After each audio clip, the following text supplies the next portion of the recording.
This may come as a huge shock to you all, but I'm a huge video game fan. Some of my earliest memories all stem from the very early days of my life playing some sort of video game. It all started on my father's NES, playing the few games that he had. The two sticking out in my mind were Caveman games and Blades of Steel for some reason, even though we certainly weren't into hockey in my house. Then the game, pun absolutely intended, changed when my uncle bought me an N64. I could not tell you how many days of my childhood were spent hooked up to this machine. Playing all of the classics, Ocarina of Time, GoldenEye, and the first game I played on the system, Mischief Makers, which I couldn't tell you why my parents bought me this weird little gem, but I'm so happy they did because I could still feel its influence on my tastes today. My cognizant love of video games had truly begun, and I knew it was going to be a huge part of my life. But Christmas 2001, my life would be forever altered by a single machine. The Sony PlayStation 2. If the N64 solidified my love of video games, the PS2 turned it into a full-blown obsession. Days were spent playing every random game I could get my hands on. Final Fantasy X, Metal Gear Solid 3, God of War. Heck, I remember Costco, of all places, sold a 3-pack of random games for like $30 at the time. And once or twice a year, my mother would come back and bless me with a cart full of delicious meat and a 3-pack of these random Japanese games, and it would be the highlight of my year besides like Christmas and my birthday. So I grew a deep love for the off-kilter, the less than AAA, and the games that were just trying something new or made with so much passion that you couldn't escape the feeling of it while you played. Now, I won't recount the rest of my history playing video games, but it's safe to say that gaming has gone through its changes since the halcyon days of Costco 3-packs of strange Japanese AA games. From the brown and gray chest-high wall shooter generation of the early PS3 to the indie boom of the early 2010s, to the more recent big influences on the industry, Dark Souls, Skyrim and Breath of the Wild, and microtransactions. It's fair to say that video games have changed significantly since my heyday of the PS2 era. That is, until recently, to speak metaphorically. I was able to return to those days for the first time in basically 2 decades.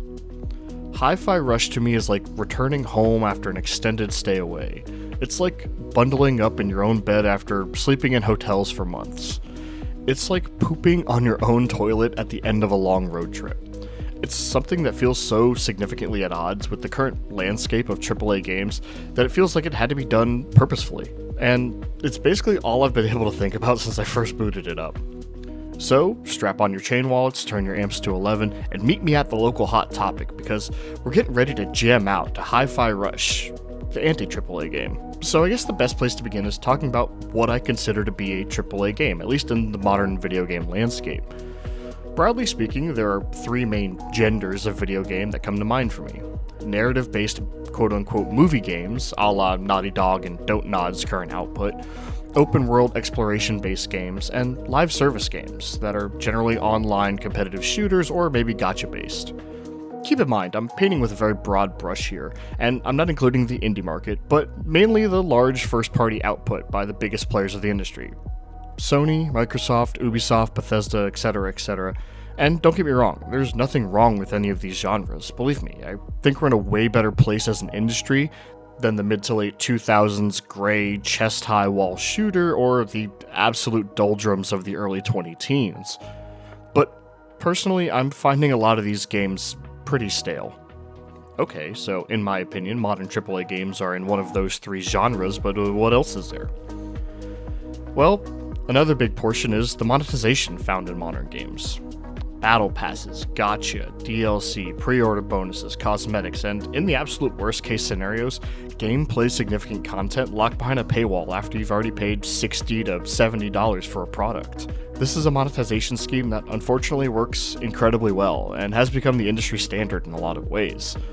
And I think, and maybe I hope, that we can all agree that this is perhaps the worst part of the modern video game landscape. And the final big indicator is the overall tone and presentation of a lot of modern AAA games. It leans towards the more serious end of the spectrum. What do I mean by this? Modern AAA games, they trend towards realism, naturalistic story beats and progression, things like hyper-realistic graphics, orchestral soundscapes, realistic art styles, skill progression, etc. It's a pretty broad term, but you get what I mean. So then, what is hifirush? Announced and released on the same day, January 25th, 2023. Again, something that is far from the industry standard and has turned out awfully in the past. I'm looking at you, Sega. And developed by Tango Gameworks, a studio founded by Resident Evil figurehead Shinji Mikami with the express intent of fostering young creatives in the video game industry. Headed up by John Johannes, hifirush is a shining example of what commitment to fostering young talent with fresh ideas can produce. So after Johannes finished directing Evil Within 2, he wanted a palate cleanser from horror. He told IGN writer Matt Kim in an interview, "I just kind of wrote up this very quick pitch about the idea of how good it feels in trailers and movies when hits land to the beat and it just feels like the action is so much more satisfying. What if we can do that in an action game, and then just the idea of rhythm action and everything is synced to the music, but it's not a rhythm game," led to a spark in the meeting. And that's just what he did. The world of hifirush is a world that lives to the beat of the music. Taking a moment to look around any level, you will see inanimate objects just bouncing joyously to the sound of rock anthems. But on a deeper level, the game is not merely presented on rhythm, but played on rhythm. Character action games a la DMC, Bayonetta, and Devil May Cry thrive on high-octane, multiple rapid button presses to build combo meters and be graded on your performance. hifirush operates similarly, but at its own slightly slower pace. Every combat-based button press occurs to the beat of the soundtrack in the world. A light attack button press in, say, DMC, immediately elicits an attack delivery. hifirush, on the other hand, reacts in just the right manner so that the attack is delivered right on the beat. So on paper, this sounds honestly awful. Part of the fun of character action is that active fluidity, that pure serotonin burst of instant gratification when you're performing your smokin' sick combos. But in practice, hifirush feels amazing to play. The attacks land in that beautiful sweet spot between something like a Dark Souls marriage-level commitment to an attack and the Bayonetta and Devil May Cry blazing speed. It leads to a slightly more thoughtful combat encounter. But it's not simply a gimmick. One of the most satisfying things is if you press the attack, jump, dodge, parry, or assist buttons to the beat of the music, you gain extra damage, higher combo grades, and the best part, a crowd cheering for you every time that you do it. There's almost nothing I have found in video games more satisfying than being completely in sync with the music and nailing every beat, smacking the piss out of your enemies, and the crowd roaring with every hit. It's pure serotonin delivered straight into my brain. But the combat expands even further and begins tickling the fighting game part of my brain as well. Because not only do you unlock new moves as you level up, but you unlock assists as the story progressed.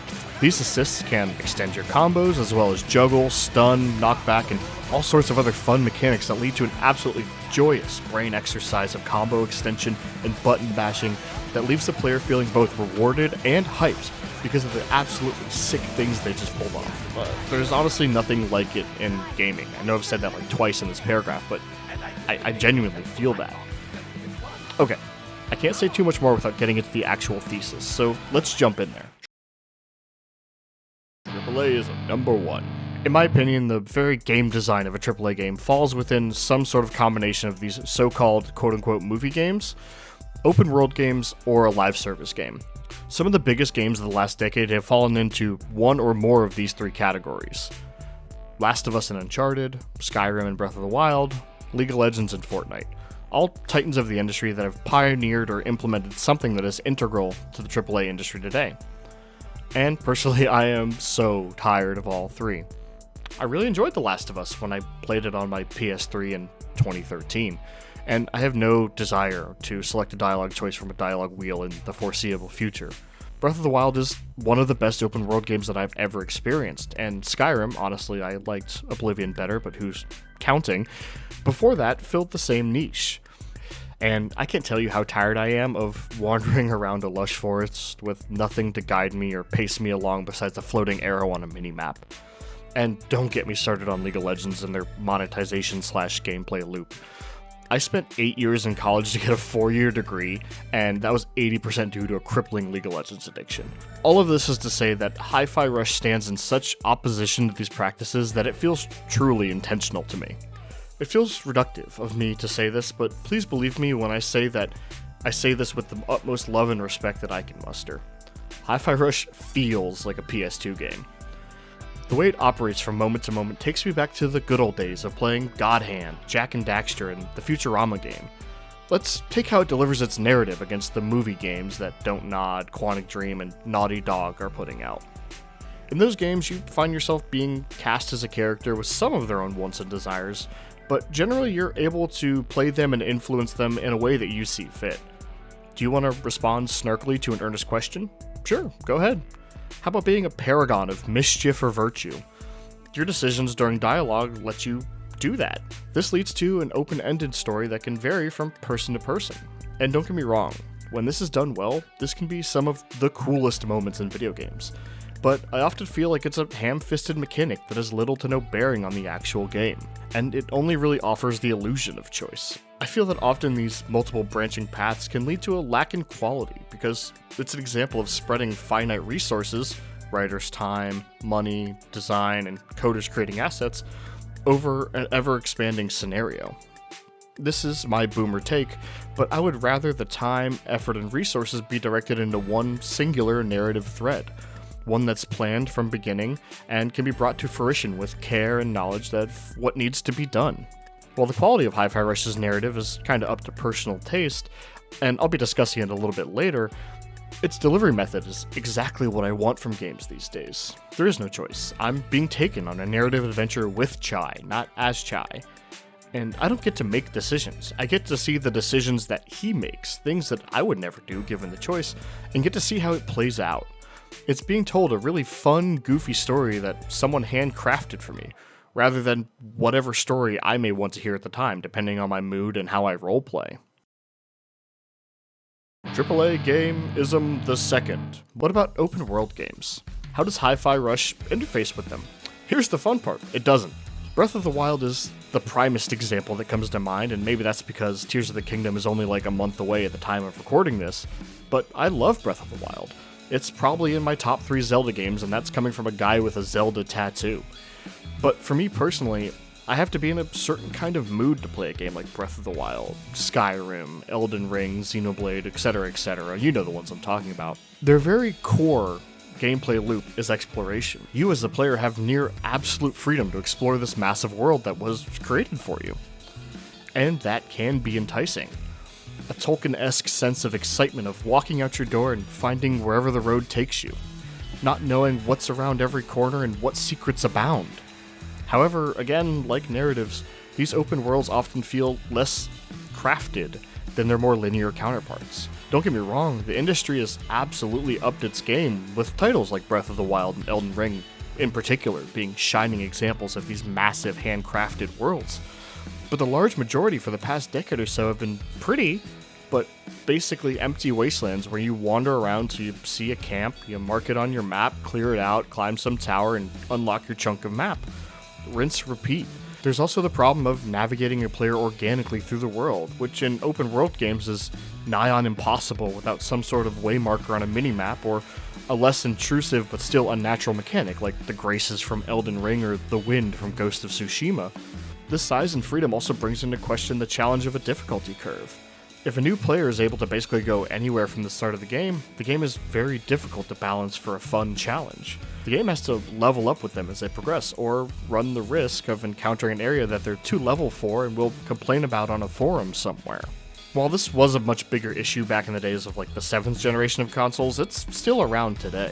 But in the case of Hifirush and its more linear brethren, this isn't really a concern. The only concern of difficulty and challenge comes from the difficulty slider that the player can select. Each level, encounter, boss, and enemy can be perfectly tuned for where the developers expect the player to be skill and level-wise at that portion of the game, leading to a smooth difficulty curve that feels naturalistic and grows with the player organically rather than numerically.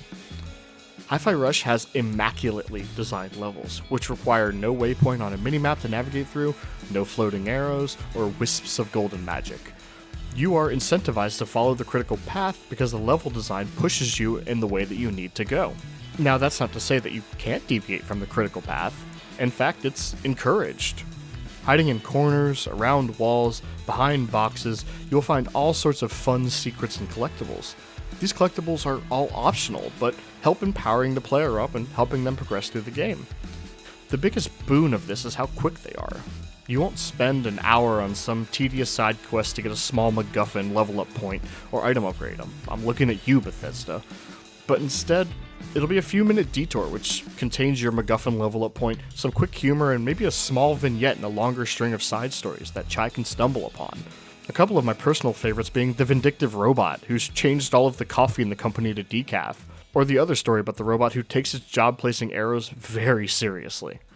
In short, I'm realizing that a few of these points can be boiled down to I just want a more handcrafted experience over the freedom of its counterparts.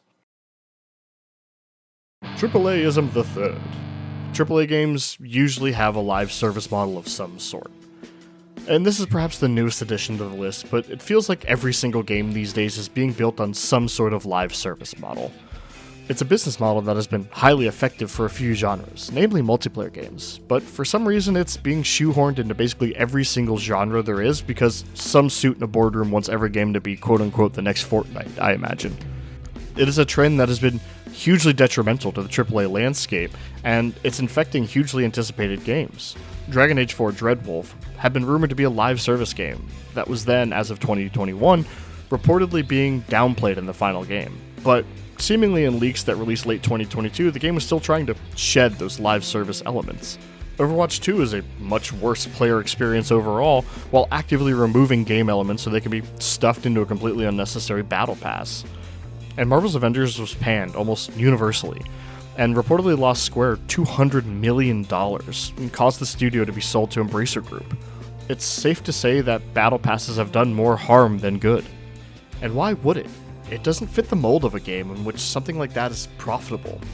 You simply play the game to fruition, getting unlocks in the form of world currency with no need to spend actual money, and then when you beat the main story, you unlock a super fun and detailed costume system with which to play through the post-game content with. These are the sort of things that would be unlocked throughout individual levels of a battle pass in a much worse game. But here it just comes part and parcel with the main game, and sadly, battle passes aren't the only form of monetization in the game industry. There are some that are much shadier. While I mostly touched on this during my last segment, I'm going to use this segment as a bit of a soapbox moment for me to yell my secondary thesis statement from the rooftops. Secondary monetization via things like predatory DLC, battle passes, cosmetic packs, and early access bad, mostly. And I'm not treading any new ground here, right? Like, no one's arguing for this, right? Right? And to play a bit of devil's advocate here, this is something that internet good boy Nakey Jakey touched on in one of his recent videos about unfinished games. Video games are insane things to make. They are practically the culmination of every creative, logistical, and mechanical skill known to man and used in everyday life. Creatively, you need writers to craft dialogue and stories. You need actors who both need to voice that dialogue and also mocap these days. You need artists to create the look of the game, and you need composers to create the emotion in the scenes with their music and scores. Mechanically, you need programmers to make the games playable and move and breathe. You need engineers to create the engines that the games need to run off of. Playtesters to search for bugs, and QA to make sure you can literally ship your game. And logistically, you need managers to roadmap the path of the game and where it's going to go. You're going to need marketers so people know about your game. You need accountants to make sure you have funding for your game.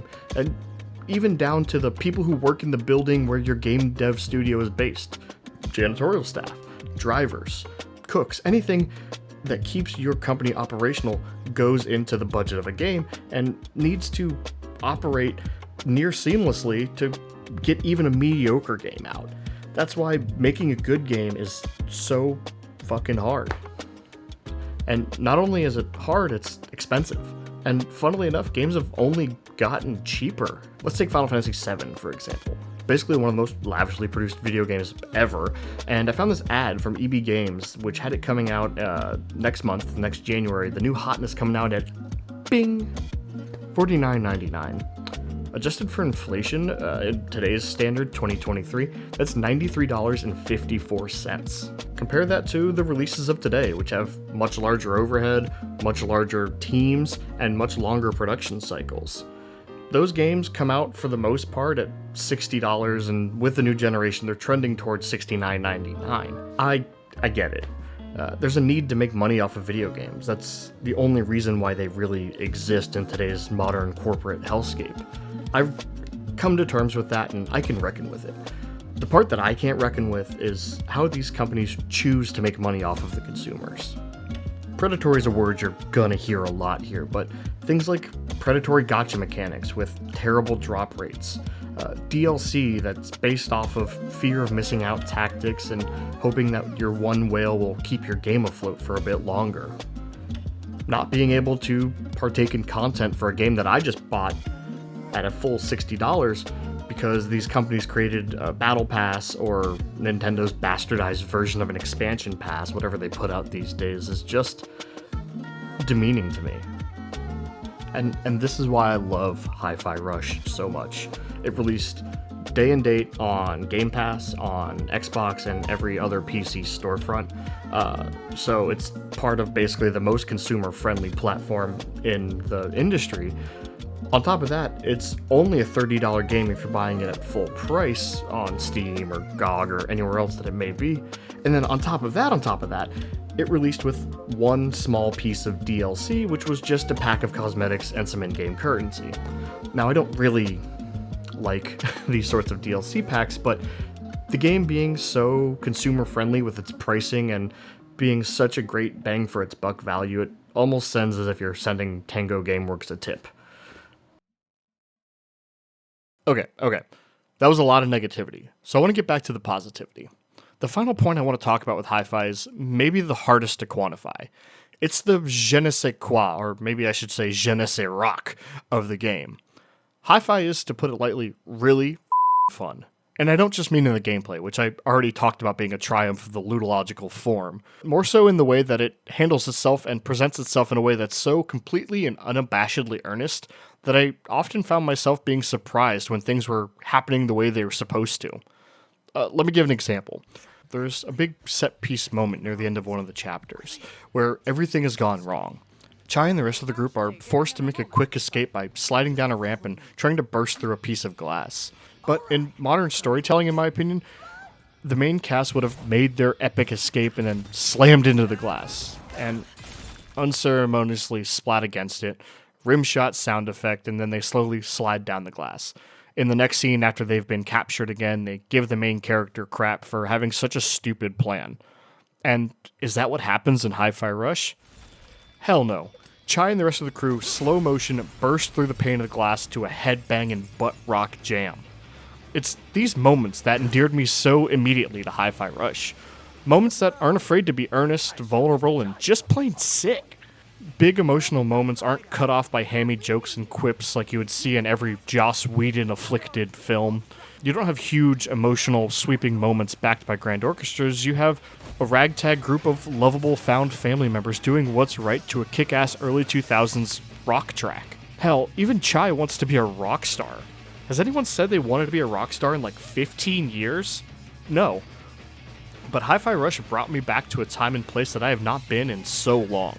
And it easily could have been seen as nostalgia baiting, but it toes the line so expertly by fusing instantly recognizable symbols of the PS2 era, the floating collectibles, level-based gameplay, a linear story structure, with new incredible innovations like its beat-based combat that just makes hifirush one of the most pure fun gaming experiences that I've had in many, many years. In the latter days of 2022 and the early days of 2023, I found myself stuck in a gaming rut, honestly. Nothing was grabbing me like I usually did. I found myself yearning not to be dropped into an open world, sent to find a story across a 2,000 square mile map. Instead, I wanted to be told a fun story romp with a ragtag group of heroes. I didn't want to progress down a battle pass or wait for content updates. I wanted to play a whole game in its complete state, etc., etc. You get what I'm talking about. Now, I know I sound like a boomer, but honestly, I've just pined for something that took me back to my childhood and the games I played then. And don't get me wrong, there have been plenty of games that have released in a finished state and told a fun and engaging story. But none packaged in such a perfect little box as hifirush. So I beg of you, if the defining console of your late childhood and early teens is one of those 6th generation consoles, you owe it to both yourself and Tango Gameworks, honestly, to go experience Hifirush. I found nothing that has scratched that itch and stood against the practices of the modern gaming landscape like this game.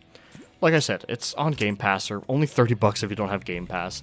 Hifirush is truly the anti-AAA game, and I desperately want more games to follow its lead.